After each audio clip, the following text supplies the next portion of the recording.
TG Plus News edizione di Venezia, buonasera. In apertura del nostro notiziario la cronaca.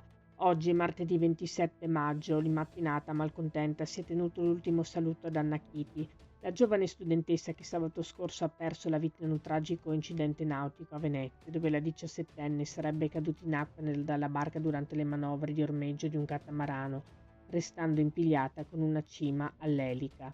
La funzione è stata circondata dall'amore della famiglia, di amici, di compagni di scuola e tanti cittadini. I funerali si sono svolti nella località dove viveva la ragazza. Al termine della celebrazione all'esterno della chiesa sono stati lanciati in cielo palloncini bianchi e azzurri. Ancora cronaca. Questa mattina nella sede di Palazzo Linetti a Venezia, ANAS ha illustrato i risultati dello studio sui flussi di traffico lungo la strada statale 309 Romea, nell'ambito del percorso per la definizione del miglior tracciato per la nuova variante alla statale.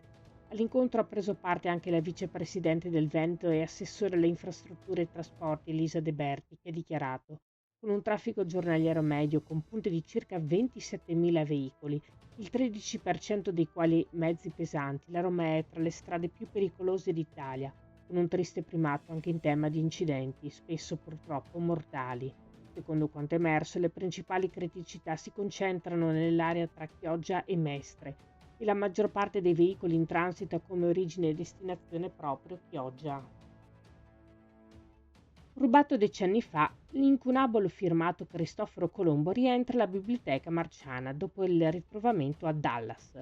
Un piccolissimo opuscolo, solo 4 carte, cioè 8 pagine, ma una grande testimonianza di uno dei momenti più decisivi della storia. Il grande navigatore ed esploratore genovese annunciava ai reali di Spagna la scoperta del nuovo mondo. Si tratta della prima traduzione latina, stampata a caratteri mobili, dell'epistola di Cristoforo Colombo, per decenni conservata nella Biblioteca Marciana fino a quando, prima del 1988, venne trafugata e se ne persero le tracce.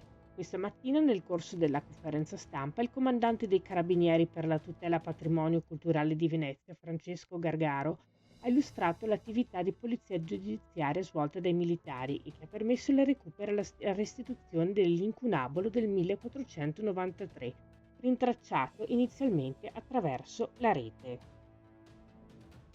Cambiamo argomento. Firma digitale e opportunità camerali per lo sviluppo delle imprese è il titolo dell'incontro in programma il prossimo 29 maggio al Museo Civico della Laguna Sud a Chioggia, dalle ore 20:30 alle 22. Si tratta di un momento formativo che vede il patrocinio della Camera di Commercio Venezia Rovigo.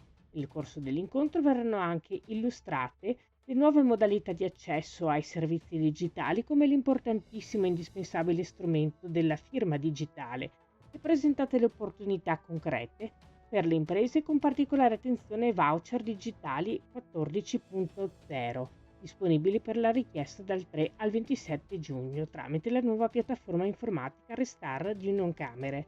Per maggiori informazioni e per partecipare all'evento si può scrivere all'indirizzo .faciledigitale@chioggia.org o telefonare allo 041 5534 999.